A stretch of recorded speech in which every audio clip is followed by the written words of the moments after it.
Graças e paz, amém, irmãos? Que bom nós podermos cultuar o Senhor nessa noite, engrandecer aquele que vive e reina para todo sempre. Alguns gostariam de poder estar em diversas igrejas espalhadas por nossa nação nessa noite e não têm essa oportunidade ou esse privilégio. Sabemos que existem lugares que templos ainda estão fechados, mas Deus tem nos permitido estar aqui e adorar e engrandecer ao nome dEle. E nessa noite, irmãos, eu quero refletir com os irmãos sobre um presente que todos nós, na verdade não há nenhum, são vários presentes que todos nós recebemos daquele que vive e reina para todo sempre, o nosso Senhor e Salvador Jesus Cristo. Presente esse como igreja, presente esse como servos de Deus. E o tema que eu quero refletir com os irmãos nessa noite é sobre a unidade, a diversidade e crescimento da igreja. Só que eu gostaria que você tivesse na sua mente o seguinte: que quando nós falamos sobre igreja, nós entendemos o corpo de Cristo. Quando nós falamos sobre igreja, nós estamos falando do templo, das paredes, das portas, das janelas. Nós estamos falando das pessoas. Então, de maneira muito pessoal, eu gostaria que você pudesse guardar na sua mente esse tema, mas também de uma maneira muito singular para você. E você pensasse nele como a unidade, a diversidade e o crescimento da minha vida espiritual, da sua vida espiritual. E eu quero convidar você a abrir a sua Bíblia em Efésios capítulo 4. Efésios capítulo 4, versículo 11. Enquanto os irmãos abrem a palavra do Senhor, eu quero já agradecer a Deus, o carinho da amada igreja, hoje comemorado o dia do pastor. Eu falo que eu vivo esse dia todos os dias com os irmãos, porque eu tenho grande alegria em pastoreá-los, e há cerca de pouco mais de 8 anos atrás o Senhor nos chamou para este lugar, nos deu o privilégio de vir a este lugar e poder estar aqui com os irmãos já há mais de 8 anos. Então eu louvo a Deus, agradeço a Deus pelo carinho de cada um, pelas palavras de fortalecimento que cada irmão tem tido comigo e com a minha família. A unidade, diversidade e crescimento da minha vida espiritual, o crescimento da igreja. Efésios 4, nós vamos estar refletindo do versículo 1 ao versículo 16. Nós vamos fazer uma leitura alternada. Eu vou pedir aos irmãos que se coloquem de pé mais um instante e que os irmãos possam estar juntos, fazendo essa leitura alternada, essa leitura responsiva. Diz assim a palavra do Senhor: por isso, eu, o prisioneiro no Senhor, peço que vocês vivam de maneira digna da vocação a que foram chamados, a igreja.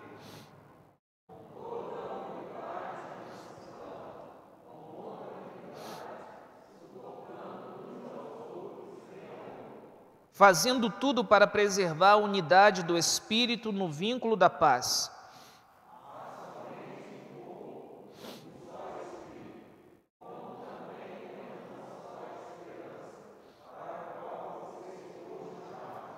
Há um só Senhor, uma só fé, um só batismo.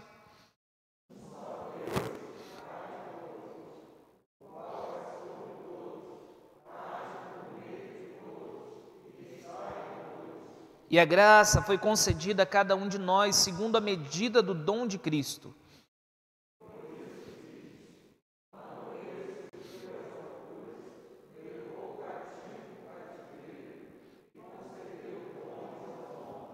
Ora, o que quer dizer ele subiu, senão que também havia descido até as regiões inferiores da terra?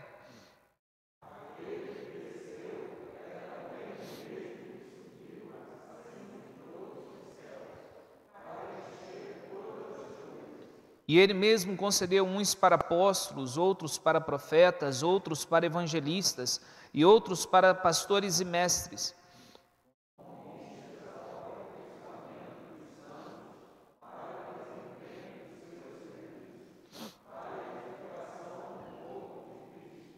até que todos cheguemos à unidade da fé e do pleno conhecimento do Filho de Deus, ao estado de pessoa madura, à medida da estatura da plenitude de Cristo.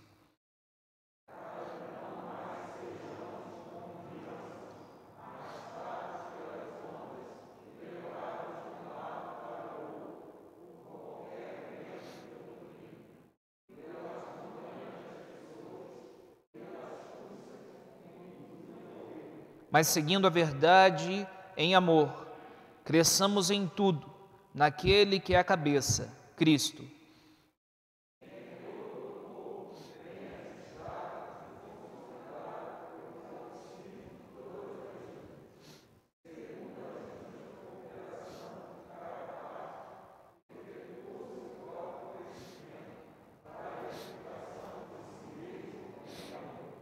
Amém? Baixe sua cabeça, feche seus olhos, vamos orar, vamos falar com o Senhor. Obrigado a Deus por essa noite, obrigado pelo privilégio de estarmos aqui, te adorando, te exaltando. Pedimos perdão pelos nossos pecados, nossas falhas, nossos erros, nossos tropeços. Tu sabes, ó Deus, que somos pó, que somos totalmente dependentes de Ti, Senhor. E pedimos as Tuas misericórdias sobre nossa vida. Pedimos a Deus que o Senhor fale ao nosso coração, que possamos ser edificados pela Tua poderosa palavra nessa noite, ó Deus. Que venhamos sair daqui com os nossos corações aquecidos e dispostos a vivermos, ó Pai, conforme o chamado, conforme a nossa vocação. Senhor, obrigado pela Tua igreja que se reúne nessa noite. Uma igreja, ó Pai, que tem perseverado, que tem seguido em frente. E peço a Deus pela vida, Pai, daquelas pessoas que estão infectadas com esse vírus, ó Pai, que ronda a nossa cidade, o Brasil e o mundo.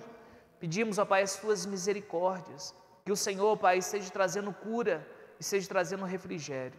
E pedimos que também o Senhor nos guarde e nos proteja, que a Tua graça, a Tua misericórdia seja sobre nossas vidas, em nome de Jesus.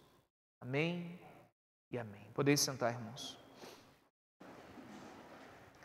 Essa é uma carta que o apóstolo Paulo, ele escreve para uma igreja, ou melhor, para uma igreja localizada na cidade de Éfeso. Então são os irmãos que moram naquela cidade. E Éfeso é um local onde essa igreja começou, ela surgiu também através do ministério do apóstolo Paulo, da pregação do apóstolo Paulo. Paulo ficou durante cerca de 2 anos em Éfeso.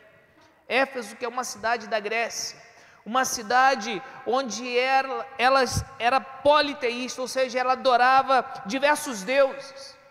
Mas Paulo ali, durante aqueles 2 anos, como um missionário do Senhor, a palavra de Deus, ela alcançou diversas pessoas. E ali surge uma igreja. E era uma cidade que era totalmente voltada para a idolatria. Havia naquela cidade um templo, um grande templo, voltada para a deusa Diana, chamada Diana dos Efésios, ou também chamada como Artemis. Ou seja, uma cidade voltada para o pecado, mas que a luz chegou para iluminar onde só havia trevas. E agora o apóstolo Paulo está escrevendo para essa igreja.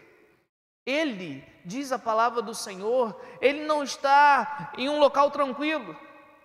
Ele não está passando por um momento de tranquilidade em sua vida, mas ele está passando por uma adversidade.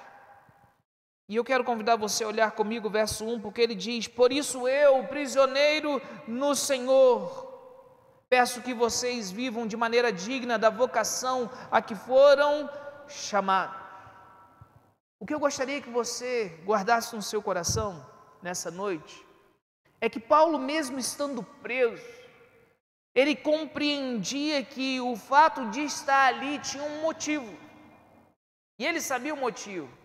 Ele já via uma perseguição contra a vida dele, porque ele estava pregando o Evangelho, preso por causa do Senhor, mas também que o Senhor não havia perdido o controle sobre a vida dele, sobre a situação que ele está vivendo, sendo um preso por causa do Evangelho do Senhor.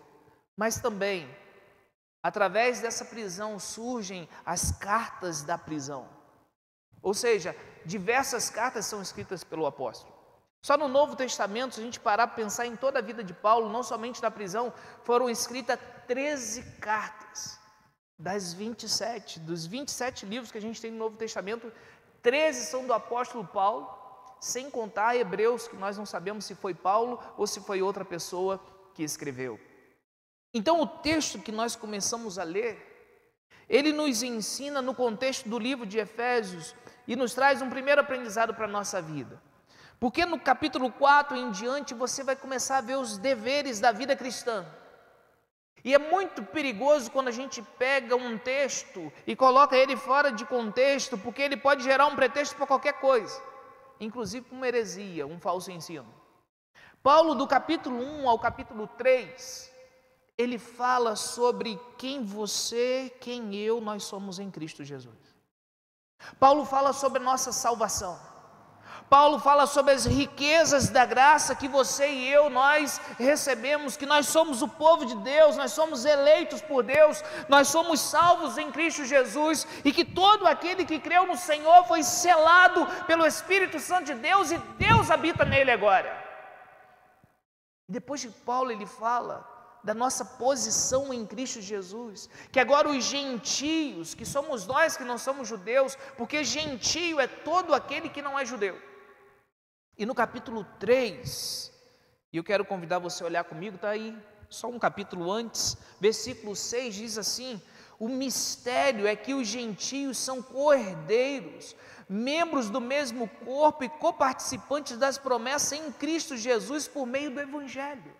Ou seja, aquelas pessoas que não faziam parte do povo judeu, pessoas que não estavam caminhando segundo as leis de Moisés, as leis cerimoniais, que não eram circuncidadas ao 8º dia, que não faziam parte da genealogia de Abraão, não como fé, mas como o povo de Israel. Agora eles são enxertados pela fé na videira que é Cristo, eles nascem de novo em Cristo Jesus. E quem são esses gentios? Somos nós. Porque os verdadeiros filhos de Abraão são aqueles que creem em Jesus de todo o seu coração. Então nós nos tornamos filhos de Abraão por causa da mesma fé de Abraão. Lembra o que a Bíblia diz? Para Abraão, quando o Senhor diz para ele: e você será pai de diversas nações. Então a Bíblia não está falando só de Israel. A Bíblia está falando sobre diversas etnias, diversos povos. Mas como pode ele ser pai de diversas nações? Por meio da fé.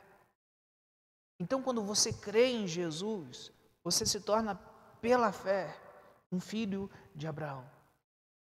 Pela fé.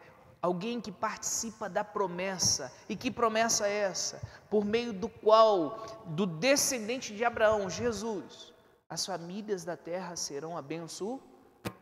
Quando que eu sou abençoado? Quando que eu tomo posse dessa bênção para a minha vida, para a minha família? Quando eu creio em Jesus. Então, sabendo quem nós somos em Cristo, quando nós entregamos nossa vida para Ele, quando nós cremos nele, quando nós somos salvos por Ele, quando nós recebemos o Espírito Santo e somos selados, Paulo vai dizer: sabendo quem vocês são, ande conforme o chamado celestial que vocês receberam. E é isso que diz o verso 1. Olhe comigo novamente. Por isso eu, prisioneiro no Senhor, peço que vocês vivam de maneira digna da vocação a que foram chamados. A conduta cristã tem origem na doutrina cristã. Primeiro, eu aprendo quem eu sou. Eu sei o que Jesus fez por mim. Eu caminho de acordo com quem eu me tornei. Porque Cristo me salvou, porque eu criei nele.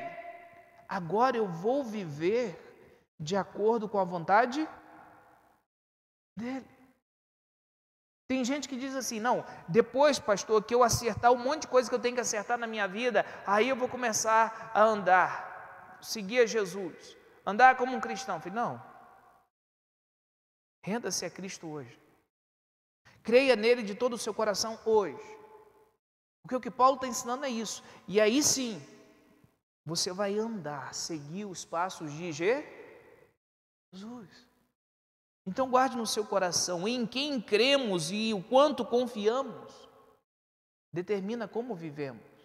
Porque eu creio em Jesus, eu fui salvo por Ele, e o Espírito Santo dele passou a habitar em mim, agora eu vivo e luto contra o pecado, contra a minha carne, porque a sua carne e a minha continua gritando todo dia, amém, irmãos? É uma guerra. Às vezes você vê ela gritando nos conflitos do lar. É quando o marido fala uma coisa, a esposa fala outra, e precisa ter sabedoria para lidar com a situação. Nós tivemos um encontro de casais ontem, aprendemos muita coisa. E é ali naquele momento que você precisa muitas das vezes negar a sua carne, vencer a luta. Por quê? Porque agora o Espírito habita em você. Você foi capacitado por Deus para dizer não ao pecado. E quando a gente tropeça, a gente se arrepende, a gente se entristece. A tristeza que você sente quando você comete uma falha, um pecado, diz a Bíblia que a tristeza que vem de Deus provoca em nós arrependimento. Já cometeu um pecado e ficou triste? Aconteceu isso com você? Todo cristão já aconteceu isso. Nós somos chamados a andarmos de acordo com quem nós nos tornamos já em Cristo Jesus. É porque eu sou crente, é porque eu creio em Jesus, é porque o que Ele fez na minha vida, é porque o que eu me tornei nele. E o que eu me tornei nele? Eu faço parte agora do corpo dele, o corpo espiritual, a igreja. A igreja é o corpo de Cristo. E quem eu me tornei nele, sendo ele o cabeça, eu agora vou andar digno dessa vocação, desse chamado.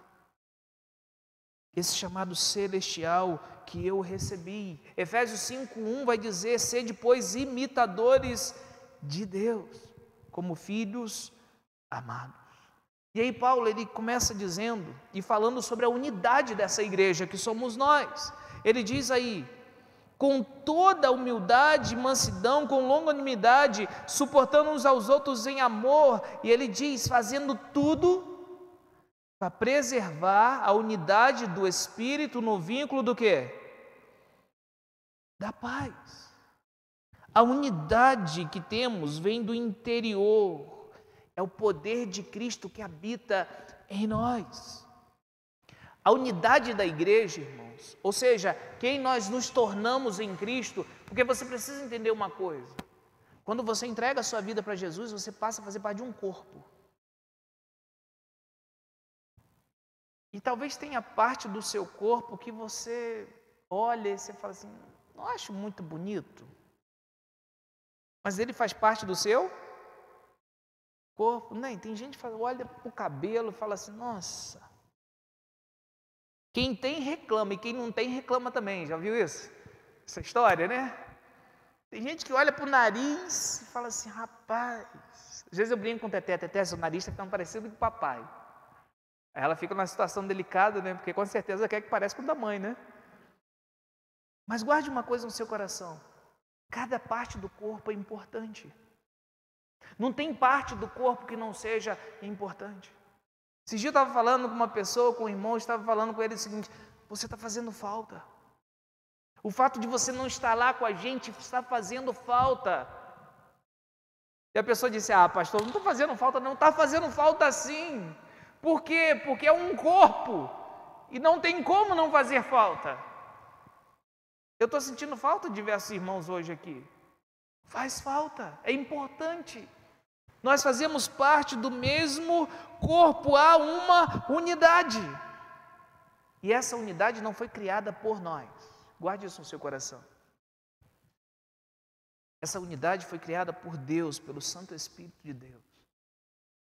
E é importante nós guardarmos isso em nosso coração. Com toda humildade e mansidão, com longanimidade, verso 2, suportando uns aos outros em amor. A unidade não foi criada por nós, agora preservar a unidade é uma responsabilidade nossa. E como que eu preservo essa unidade como servos de Deus que nós nos tornamos? Diz a Bíblia aí no verso 2, que ela é preservada pela humildade. é uma renúncia pelos nossos interesses pessoais. Eu não me preocupo só comigo mesmo.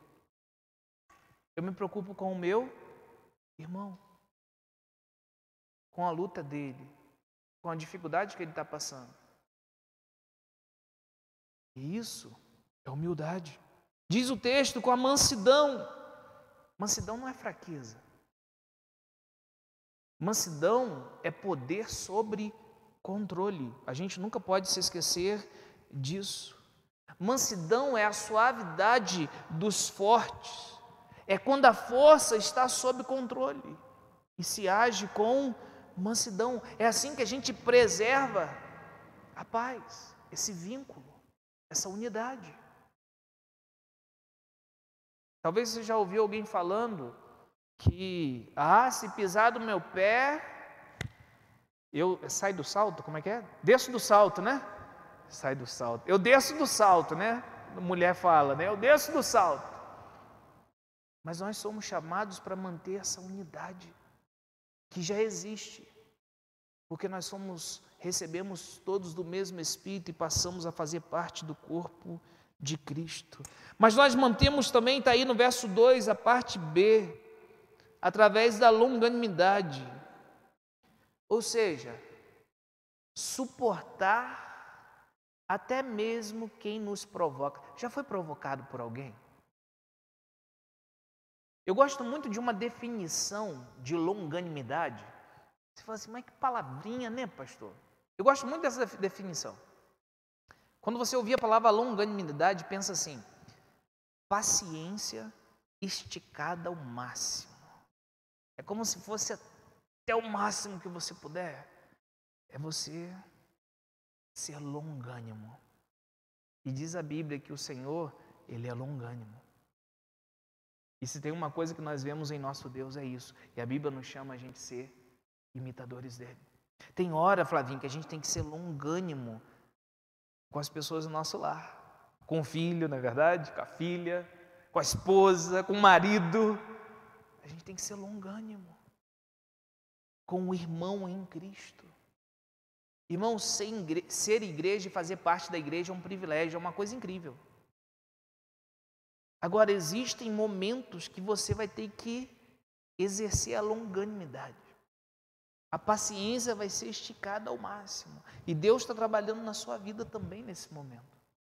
Nunca se esqueça disso. E aí, ele termina o verso 2.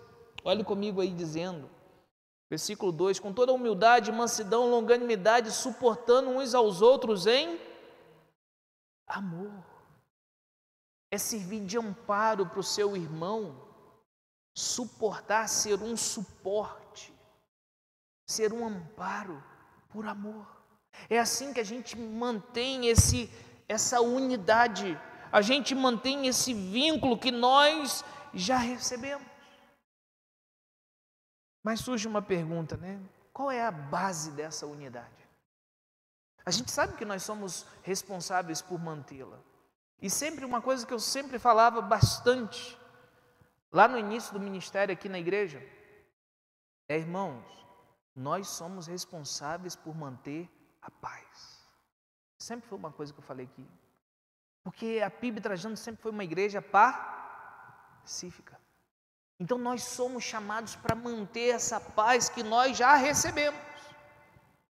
Manter a paz, viver essa paz. E aí eu quero convidar você a olhar comigo o versículo 4, porque o versículo 4 vai falar sobre qual é o alicerce dessa unidade que a gente tem como servos de Deus. E ele diz, há somente o quê? Um corpo e um só Espírito, como também é uma só esperança para a qual vocês foram o quê? Chamados. Verso 5, há um só Senhor, uma só fé, um só batismo, um só Deus e Pai de todos, o qual é sobre todos, age por meio de todos e está em todos. Qual a base dessa unidade da igreja que nós temos como servos de Deus? É a Trindade, é a Santa Trindade. Porque diz aí no versículo 4 que há um só Espírito. O que a Bíblia está dizendo? Que o Espírito que habita em Flavinho, em Alcimar, em Marciele, em Celso, em Bruno, é o que habita em mim. Não um espírito diferente.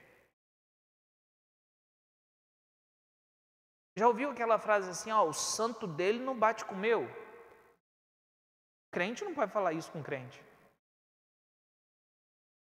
E se não for servo de Deus, eu não sei se a palavra não é santo, né? A Bíblia diz que Espírito Santo só tem um. E ele é santo.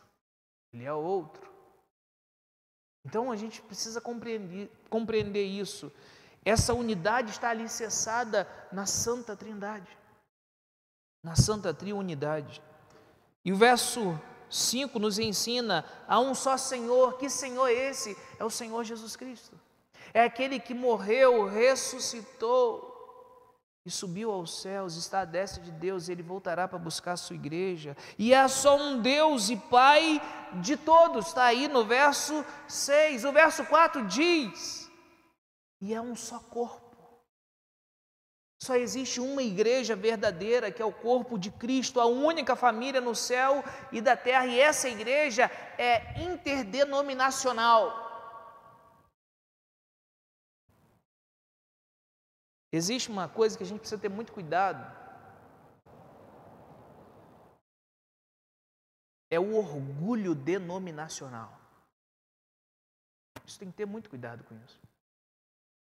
Porque o orgulho denominacional, o que é isso, orgulho denominacional?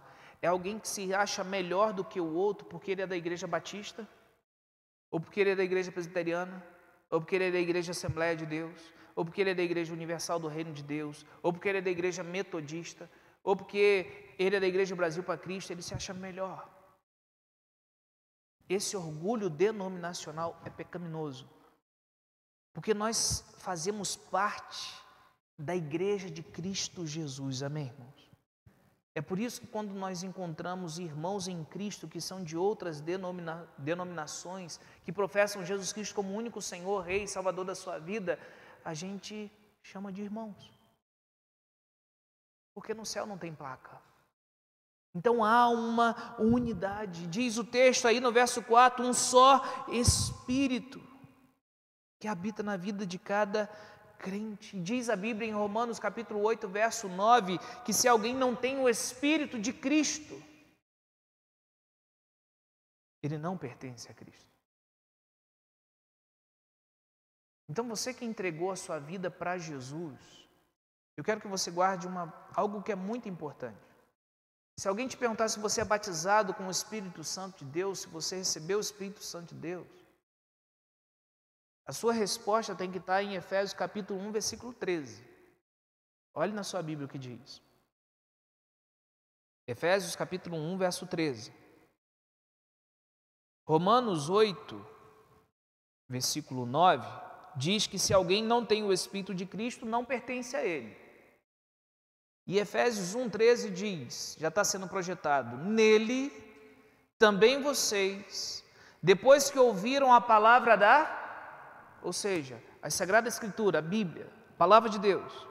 Depois que vocês ouviram a palavra da verdade, o Evangelho da salvação, tendo nesse Evangelho, nessa palavra, na Bíblia, acreditado, crido, e não é somente uma crença intelectual, não, é crer e viver, porque eu creio, eu vivo, lembre-se, doutrina anda junto com conduta. Eu caminho de acordo com o que eu creio. Então, se eu falar que eu creio e eu não vivo, Jesus ele já disse lá atrás, esse povo me honra com os lábios, eu digo, mas o coração está longe de mim, eu não vivo. Então, essa fé aqui que a Bíblia está dizendo, é a fé genuína, é aquela que eu creio e eu vivo. E a Bíblia diz assim, o Evangelho da salvação, tendo nele também crido, receberam o selo do Espírito Santo da promessa. Então, quando eu creio em Jesus de todo o meu coração, quando eu me rendo a Ele, quando eu o aceito como o único e eterno Senhor, Rei, Salvador da minha vida, eu sou batizado com o Espírito Santo da promessa. Eu sou selado com o Espírito Santo de Deus. É algo que a gente não deve ter dúvidas. O texto continua, verso 5, verso 4. Há uma só esperança, e essa é a esperança da volta gloriosa de Jesus. Há uma só fé e um só batismo. Como eu disse, crer na palavra, confiar no Senhor, é conhecer, concordar que é a verdade, confiar nessa verdade e ser batizado com o Espírito Santo de Deus. Verso 6, um só Deus e Pai. O Deus e Pai de toda a igreja, tanto a do céu quanto a da terra.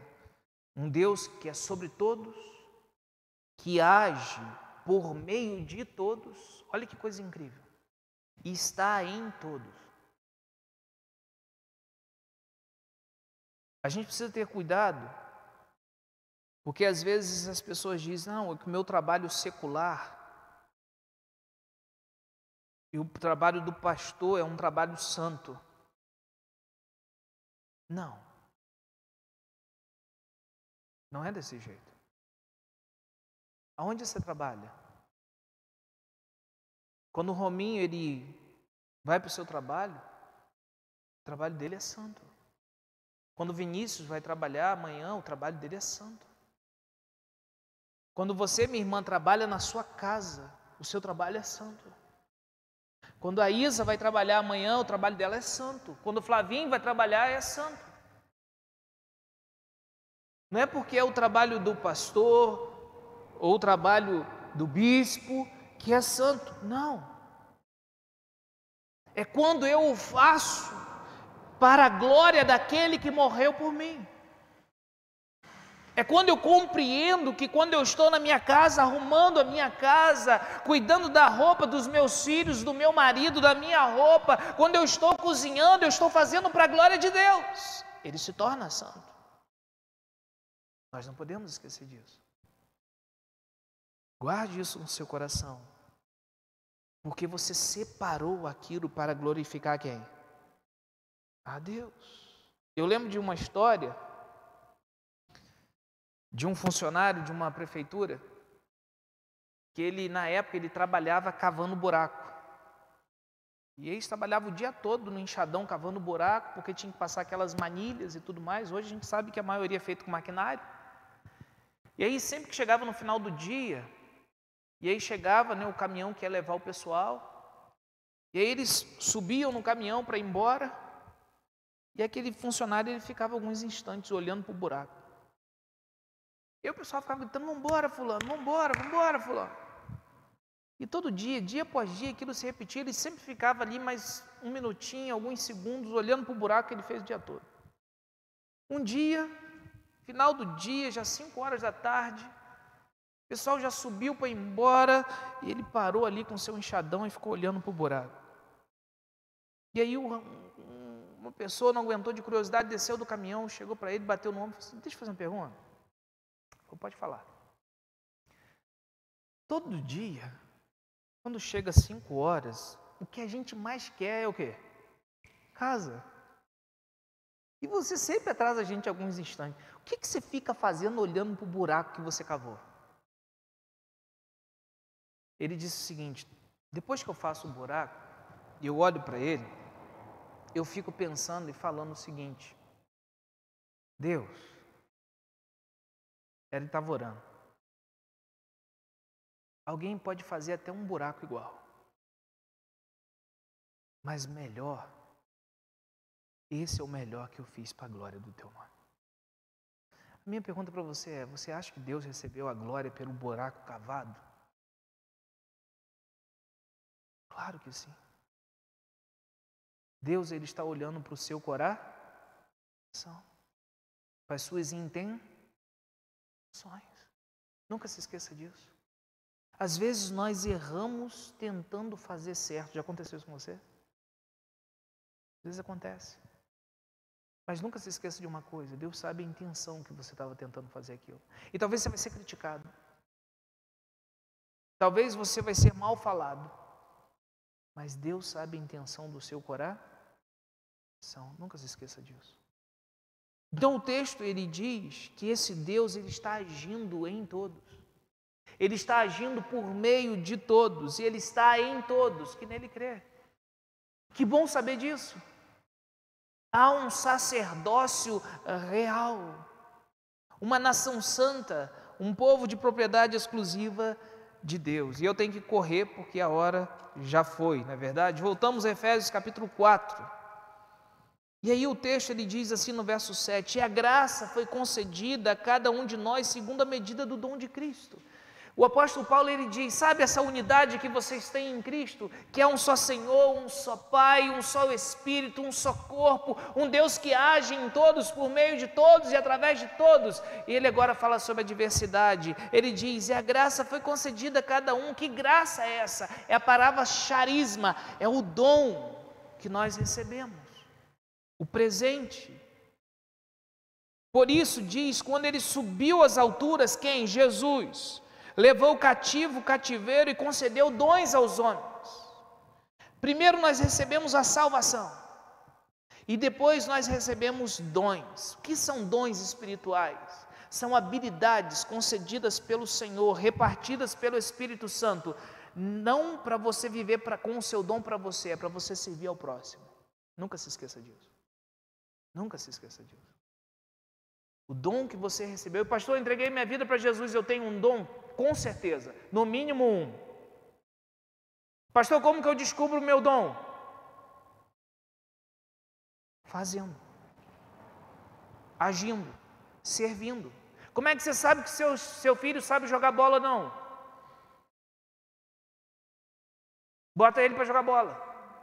No primeiro chute que ele der, você vai assim: garoto, vai estudar. Não é a sua área não, né? Sua área não. Você sabe. Então como é que você sabe que pastor, meu dom é cantar? Às vezes o sujeito não tem o dom de cantar, mas ele quer cantar, né, Vini? Acontece, né, Vini? E aí Vini, quando ele chega para Vini, quero cantar.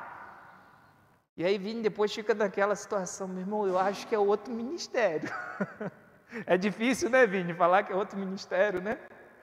Mas você só descobre o seu dom fazendo. Tem irmãos que às vezes começam dirigindo o culto e ele diz: pastor, meu dom acho que não é esse, acho que é outro. Ele começa cantando o Ministério do Louvor e diz: pastor, não é esse, eu acho que é outro. Cada um tem o seu dom.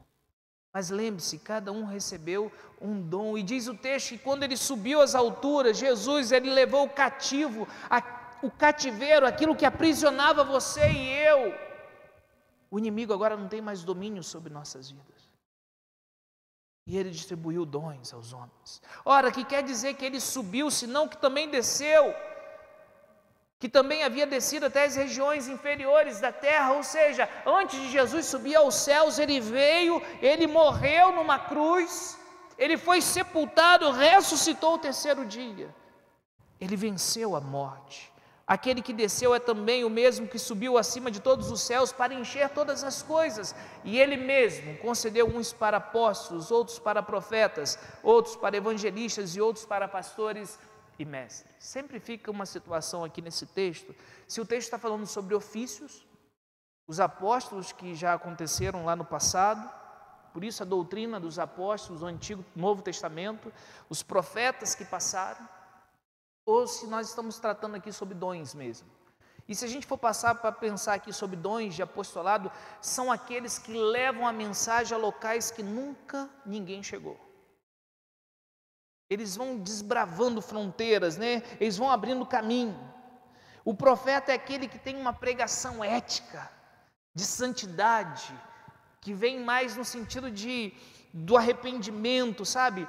E você olha e fala assim: nossa, essa pessoa parece que tem o dom, né, porque o dom de profecia, no Novo Testamento ele tem um contexto de se pregar a palavra de Deus. O que um profeta fazia? Ele recebia direto de Deus uma revelação, ele transmitia para o povo essa revelação. Hoje nós temos a palavra de Deus revelada para nós, e nós proclamamos essa verdade para as pessoas. Então, dessa maneira, no Antigo Testamento, essa revelação era direta para que aquele profeta levasse para outras pessoas. E aí o texto ele continua, e ele vai falar aí no versículo 11 ainda, evangelistas, pessoas que têm facilidade de falar sobre a salvação, sobre a redenção, e pastores e mestres. E aqui tem uma palavrinha que eu gostaria que você guardasse no seu coração. Às vezes se confunde essa questão de pastores e mestres. Pastores e mestres é uma união dos dois. Para que existe o pastor na igreja? Isso é importante você entender isso. Por que Deus colocou pastores e mestres na igreja? O texto ele diz porque, eu gostaria que você guardasse isso na sua mente, no seu coração, porque está aí no versículo 12, olha. Com vistas ao aperfeiçoamento dos santos, para o desempenho do seu serviço, para a edificação do corpo de Cristo. Então, por que Deus colocou pastores na igreja? Ele deu dons aos pastores. É para o seu crescimento. É para a edificação da sua vida. É para a sua maturidade, o seu aperfeiçoamento no conhecimento do Senhor. Para que isso, pastor? Para o desempenho do dom que você recebeu. Então, por isso que o pastor, os pastores e mestres, eles são pessoas colocadas por Deus para quê? Para que você cresça e se aperfeiçoe e sirva ao Senhor conforme os ensinamentos da palavra dele. Então o pastor ele é alguém que ensina a palavra de Deus, que treina o povo de Deus. E aí o texto diz aí claramente, com vista ao aperfeiçoamento dos santos, para o desempenho do seu serviço, para a edificação do corpo de Cristo, até que todos cheguemos à unidade da fé e do pleno conhecimento do Filho de Deus, ao estado de pessoa madura. Ao estado de pessoa madura, diz a palavra do nosso Deus, à medida da estatura da plenitude de Cristo, para que não mais sejamos como crianças, arrastados pelas ondas e levados de um lado para o outro por qualquer vento de doutrina, pela artimanha das pessoas, pelas astúcias do que induzem ao erro. O que é um vento de doutrina? É quando alguém chega e diz, pastor, olha, eu ouvi dizer que em agosto é para todo mundo fechar a casa, acender umas velas brancas dentro, porque vai ter um monte de coisas rondando as casas. E outra coisa, tem que lacrar tudo. O que é isso? Isso é um falso ensinamento. E aí quando você conhece a palavra de Deus, porque você já aprendeu, você vai dizer, tem coisa errada aí. A Bíblia não diz nada disso. É quando alguém diz, olha, vai passar um meteoro, você já ouviu isso. E muita gente morreu por causa disso, tá, gente? Vai passar um meteoro em tal lugar, tal dia, tal hora. E naquele dia, se as pessoas fizerem isso, isso e isso, elas vão seguir aquele meteoro. Se elas tirarem a sua vida, elas vão seguir aquele meteoro. É o grande apocalipse. Parece algo absurdo, mas teve gente que tirou a vida. Falsos ensinamentos. Irmãos, o que não falta nesses últimos tempos são falsos ensinamentos. Então você precisa, para você saber que uma nota de R$100 é falsa, você não precisa saber quais são todas as notas falsas, você precisa só conhecer a verdadeira. Se você conhece a verdadeira e você olhou naquela nota, qual o bicho da nota de R$100? Dourado? Acho que é um dourado, né? A nota de R$100, não? A garopa. O bicho da nota de R$100 é uma garopa. E se você vê que tem outro bicho ali, você vai falar assim, não, tem coisa errada aqui. É claro que a mudança não é tão grande assim, né? Mas o fato de você conhecer a verdade, quando alguém te falar uma mentira, você vai identificar. É para o seu crescimento que Deus colocou pastores na igreja. O texto termina dizendo, verso 15, mas seguindo a verdade em amor, cresçamos em tudo naquele que é a cabeça, Cristo, de quem todo o corpo bem ajustado, consolidado pelo auxílio de todas as juntas, segundo a justa cooperação de cada parte, efetua o seu próprio crescimento para a edificação de si mesmo em amor. O que a Bíblia está ensinando? Que nós, como igreja, quando cada um faz a sua parte, esse ligamento, pensa nos nervos do corpo humano. Nosso corpo ele é ligado por nervos, diversos nervos em nosso corpo, diversas ligaduras. Quando cada um faz a sua parte, a igreja cresce para a honra e glória do nosso Deus. Pastor, e quando alguém não faz a sua parte, sobrecarrega outra pessoa.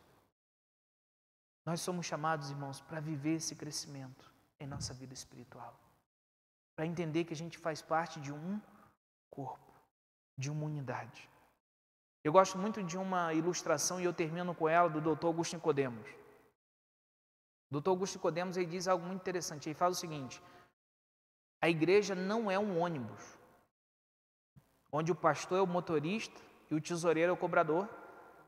E aí o pessoal passou, cada um senta na janelinha e vai embora. Ele disse assim, não, a igreja não é um ônibus. Ele disse, a igreja é comparada a um grande barco a remo. Pensa num grande barco a remo e nós tudo junto nele. E a gente está lá como? Remando.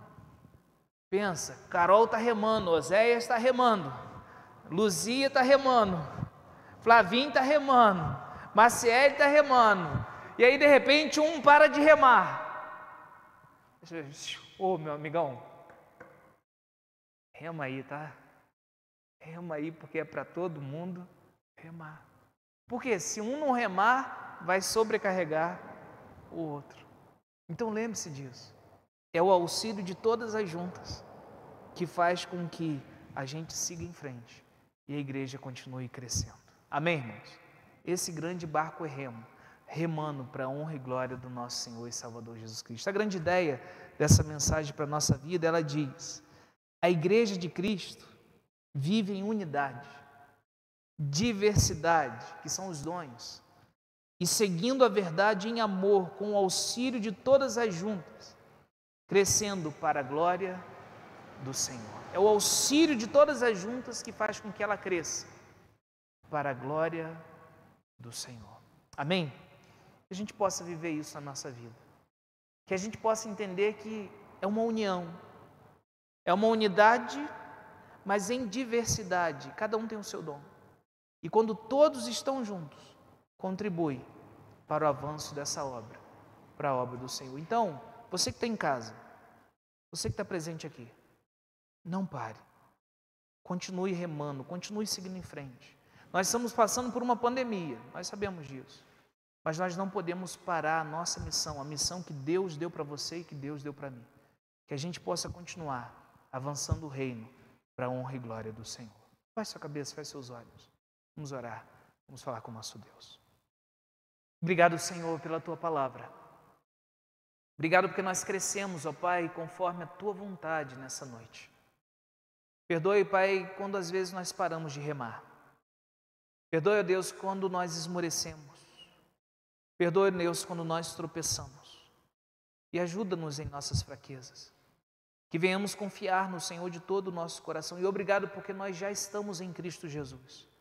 Obrigado porque nós já somos abençoados com toda sorte de bênçãos espirituais nas regiões celestes. Obrigado, Pai, pela Tua igreja perseverante. Pela Tua igreja, ó Pai, que tem seguido em frente. Obrigado, Senhor, por tudo que o Senhor tem feito e operado em nossas vidas. Nós te agradecemos em nome de Jesus. Amém e amém. Nós estamos terminando o culto dessa noite. Amém, irmãos? Que Deus abençoe as nossas vidas em nome do seu Filho amado Jesus Cristo.